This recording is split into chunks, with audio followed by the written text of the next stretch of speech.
সালাতে দোয়া কবুল হয়। সালাতে দোয়া কবুলের 3 জায়গা। একটা হচ্ছে তাকবীরে তাহরিমার পরে আমরা সানা পড়ি না, আমরা তো একটা পড়ি।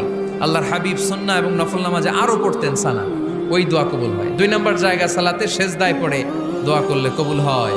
আকরাবু মা ইয়াকুনুল আবদু মির রাব্বিহি ওয়া হুয়া সাজিদ ফাকসিরু ফিহি দুআ। বান্দা যখন সেজদায় লুটিয়ে পড়ে বান্দা আল্লাহর সবচেয়ে কাছে চলে যায়। তা কিন্তু বিশ্বনবী বলে সেজদাটা তোমার রবের কুদরতি পায়ের উপরে পড়েছে। সেজদায় পড়ে দোয়া করেন। সালাম ফিরানোর আগে বিশ্বনবী দোয়া করতেন, লা ইউসাল্লিমান্না আহাদুকুম হাত্তা ইয়াতাআওয়াযা মিন আরবা'a। আল্লাহর হাবিব বললেন 4 জিনিস থেকে পানাহ না আছে আমার কোন উম্মত যেন সালাম না ফিরায়। তারা যেন পড়ে আল্লাহুম্মা ইন্নী আউযু বিকা মিন আযাবিল কবর, আউযু বিকা মিন আযাবি জাহান্নাম, আউযু বিকা মিন ফিতনাতিল মাহইয়া ওয়াল মামাত, আউযু বিকা মিন ফিতনাতিল মাসিহিদ দাজ্জাল।